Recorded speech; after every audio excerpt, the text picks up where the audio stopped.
샤랄라한 DJ 샤디와 함께하는 달콤한 시간. 이상한 나라의 앨리스 11번째 이야기. 누가 타르트를 훔쳤나.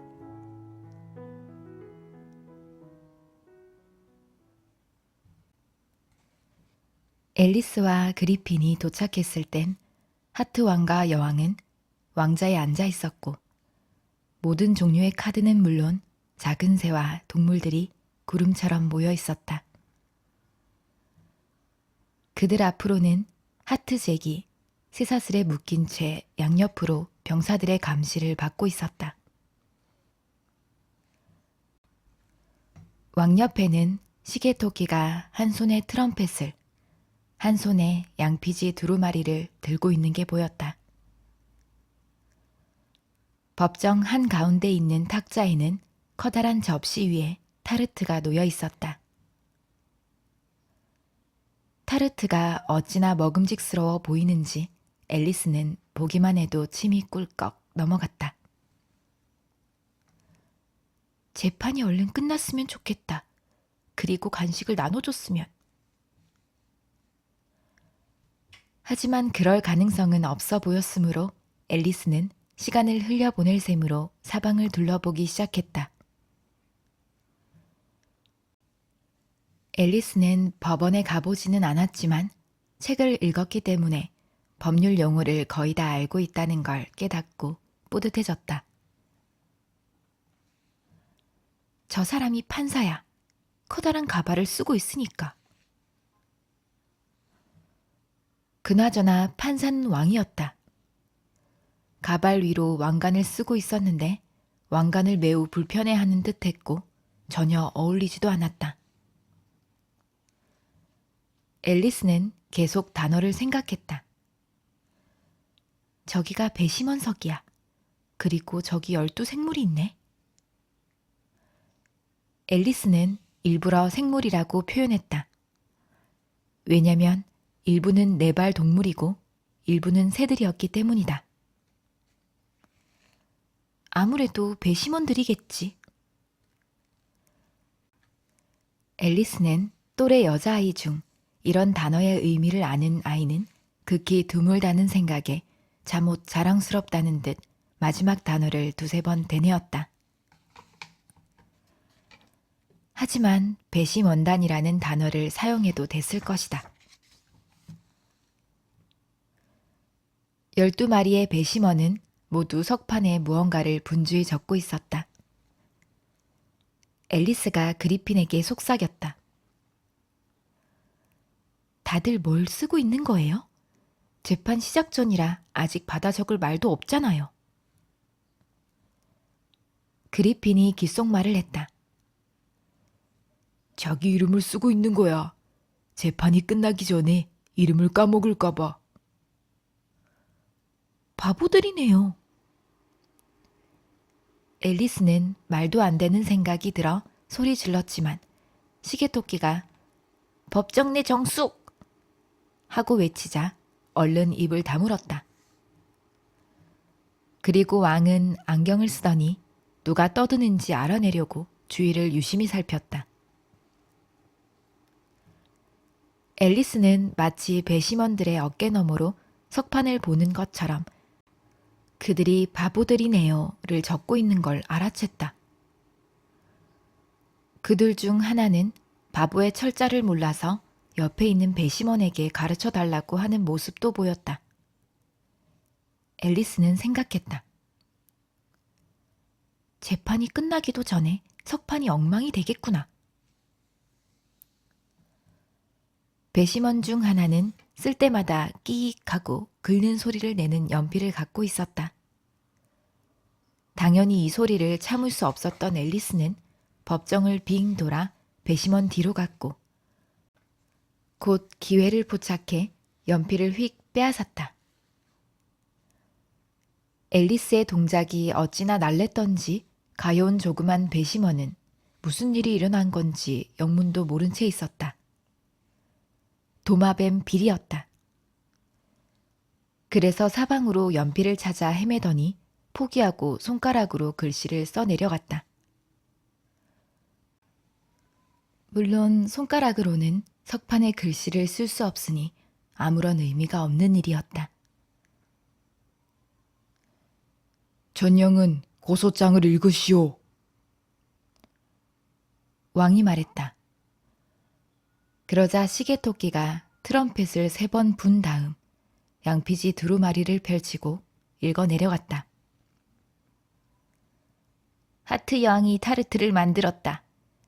여름 내내 만들었다네. 하트 잭이 그 타르트를 훔쳤다. 그리고 모조리 가져가 버렸다네. 왕이 배심원들에게 명령했다. 평결을 내리시오. 시계토끼가 황급히 나섰다. 아직 아닙니다. 아직 아니에요. 그 전에 할 일이 많습니다. 왕이 말했다. 첫 번째 증인을 불러라. 시계토끼가 트럼펫을 3번 불고 외쳤다. 첫 번째 증인. 첫 번째 증인으로 모자 장수가 등장했다. 모자 장수는 한 손에는 찻잔을, 다른 손에는 버터를 바른 빵을 든 채 법정으로 들어왔다. 신뢰합니다, 왕이시오. 이런 걸 가져와서 죄송합니다. 하지만 부름을 받았을 때 차를 다 마시지 못해서요. 왕이 말했다. 다 마시고 왔어야지. 언제 마시기 시작했는데 그러고 있는 것이냐? 모자 장수는 삼월토끼를 바라보았다. 삼월토끼는 겨울잠지와 팔짱을 끼고 법정으로 따라 들어왔다. 겨울잠지가 중얼거렸다. 내 생각에는 3월 14일이었던 것 같아. 삼월토끼가 말했다. 15일. 겨울잠지가 말을 바꿨다. 16일. 왕이 배심원들에게 말했다. 이 말들을 받아 적어라. 배심원들은 이 3 날짜를 석판에 열심히 받아 적은 다음 모두 더해서 실링과 펜스로 환산했다. 왕이 모자 장수에게 명령했다. 네 모자를 벗어라. 모자 장수가 답했다. 제 모자가 아닌데요? 훔친 것이냐?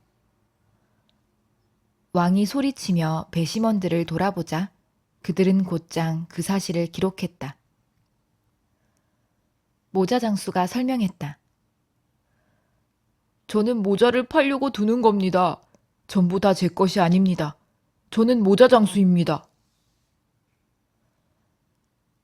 이때 여왕이 안경을 쓰더니 모자 장수를 노려보기 시작했다. 모자 장수는 얼굴이 창백해지면서 안절부절 어쩔 줄 몰라 했다. 왕이 말했다. 증거를 대라. 그리고 떨지 마라. 안 그러면 이 자리에서 처형시키겠다. 이 말은 증인에게 큰 용기를 불어넣지 못했다.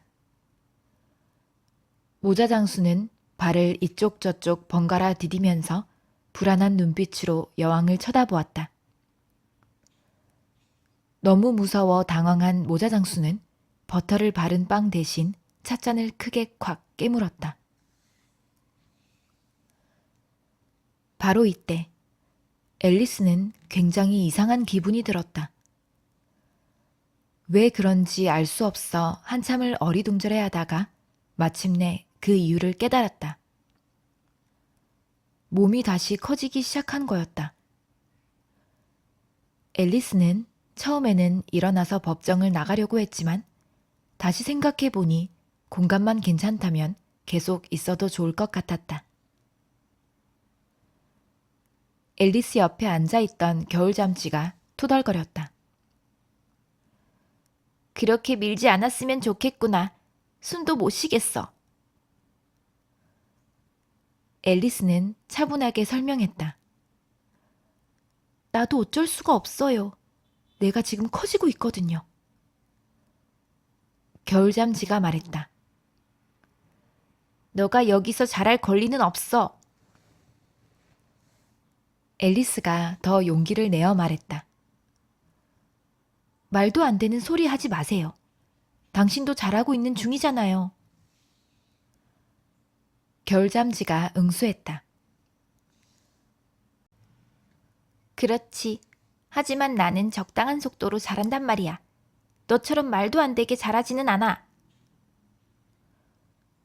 그리고 못마땅하다는 듯 일어나더니 법정 반대편으로 가로질러 갔다. 이러는 동안 여왕은 모자장수를 뚫어지게 쳐다보고 있다가 겨울잠지가 법정을 가로질러 가는 순간 법원 경찰을 불렀다. 지난 콘서트에서 노래했던 사람들 명단을 가져와라. 이 명령이 떨어지자 불쌍한 모자장수는 어찌나 심하게 떨었는지 신발 두 짝이 날아가 버렸다. 왕이 화를 냈다. 증거를 대라. 증거를 대지 않는다면 너가 떨든 말든 처형해버리겠다. 왕이시여, 저는 불쌍한 사람입니다. 모자장수가 떨리는 목소리로 간청하기 시작했다. 그리고 저는 일주일 정도 차를 마시려고 준비만 했으며 버터를 바른 빵은 이제 너무 말라서 그리고 차의 반짝이는 왕이 물었다. 뭐가 반짝인다는 거냐? 모자장수가 대답했다. T로 시작하는 겁니다. 왕이 날카롭게 말했다. 당연히 반짝인다는 말은 T로 시작하지. 내가 모조리인 줄 아느냐? 계속하라. 모자장수가 말을 이었다. 저는 불쌍한 사람입니다. 그 다음에는 대부분 다 반짝였다고 3월 토끼가 분명히 말했고 3월 토끼가 부랴부랴 끼어들었다. 난 그렇게 말하지 않았어. 모자장수가 우겼다. 그렇게 말했어. 3월 토끼가 소리쳤다. 나는 부인하겠어. 왕이 말했다. 3월 토끼가 부인한다. 그 얘기는 빼라. 어쨌든 겨울 잠지는 말했습니다. 모자장수는 겨울잠지도 인정하지 않을까봐 눈을 대굴대굴 굴리며 설명을 이어갔다. 하지만 겨울잠지는 쿨쿨 자고 있어서 아무것도 부인하지 않았다. 모자장수는 계속 말했다. 그 다음에는 제가 버터를 바른 빵을 더 자르고 배심원 중 하나가 물었다. 하지만 겨울잠지가 뭐라고 말했습니까? 모자장수가 털어놓았다.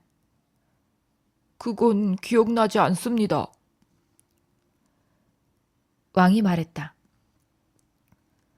기억해내야 한다. 아니면 너를 처형하겠다. 가연 모자장수는 찻잔과 빵을 떨어뜨리고는 한쪽 무릎을 꿇었다. 저는 불쌍한 사람입니다. 왕이시여. 왕이 말했다. 너는 말솜씨가 참 형편없구나. 그때 기니피그 한 마리가 환호성을 질렀고 법원 경찰들이 즉각 진압했다. 진압은 다소 어려운 단어이므로 어떻게 된 건지 정확히 설명하겠다.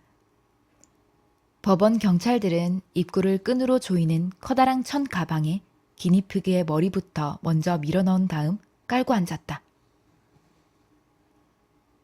앨리스는 이런 생각이 들었다. 저 장면을 드디어 보게 되는구나.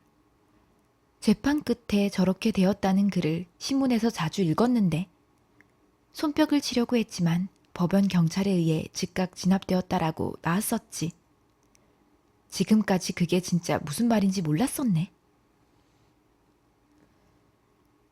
왕이 계속해서 말했다. 만약 그게 너가 아는 정부라면 아래로 내려가도 좋다. 모자장수가 말했다. 저는 아래로 내려갈 수 없는데요. 저는 말 그대로 바닥에 있습니다. 왕이 대답했다. 그러면 앉아도 좋다. 그때 다른 기니피그가 환호성을 질렀고 또 진압되었다. 앨리스는 생각했다. 자, 기니피그들은 다 처리됐어. 이제 재판이 더 부드럽게 진행되겠구나. 모자장수가 명단을 읽고 있던 여왕을 초조하게 쳐다보며 말했다. 저는 이제 제 차를 마저 마시러 가고 싶은데요. 그럼 가도 좋다. 왕의 말이 끝나기가 무섭게 모자장수는 신발도 신지 않고 법정을 빠져나갔다. 그리고 밖에서 저놈의 머리를 베라. 여왕이 법원 경찰에게 명령했다. 하지만 모자장수는 경찰이 문에 도착하기도 전에 이미 사라져 보이지 않았다. 왕이 명령했다. 다음 증인을 불러라. 다음 증인은 공작 부인의 요리사였다. 요리사는 손에 후추통을 갖고 왔다. 앨리스는 문 옆에 있는 사람들이 갑자기 재채기를 연거푸하는 걸 보고 요리사가 법정에 들어오기도 전에 이미 누구인지 짐작할 수 있었다. 왕이 말했다. 증거를 대라. 요리사가 말했다. 할 수 없습니다. 왕이 불안한 눈길로 시계토끼를 쳐다보자 토끼가 낮은 목소리로 말했다. 왕께서 증인을 더 엄하게 신문하셔야 합니다. 그래야 한다면 그렇게 해야지. 의기소침해진 왕은 팔짱을 끼고 눈이 거의 보이지도 않을 정도로 인상을 찌푸린 다음 엄하게 이렇게 물었다. 타르트는 무엇으로 만드느냐? 요리사가 말했다. 거의 후추죠. 순간 요리사 뒤에서 졸린 듯한 목소리가 들려왔다. 닭밀이요. 여왕이 악을 썼다. 겨울잠지를 잡아라. 겨울잠지의 목을 베라. 법정 밖으로 쫓아내라. 진압하라. 체포하라. 수염을 잘라라. 겨울잠지를 쫓아내느라 법정 전체가 한동안 혼란에 빠졌다. 소란이 잦아들고 나니 요리사는 이미 사라지고 흔적도 없었다. 왕은 크게 안심한 듯했다. 신경 쓰지 마라. 다음 증인을 불러라. 그리고 왕은 여왕에게 속삭였다. 정말이지 여왕. 이제 당신이 다음 증인을 엄하게 신문하시구려. 나는 머리가 너무 아픕니다. 앨리스는 시계토끼가 목록을 만지작거리는 걸 지켜봤다. 다음 증인은 도대체 누구인지 궁금해졌다. 앨리스는 혼잣말했다. 지금까지 나온 증인들은 증거다운 증거를 내놓지 못했으니까. 그 순간 시계토끼가 목청을 높여 날카롭게 앨리스! 하고 외쳤을 때 앨리스가 얼마나 놀랐을지 상상해보라.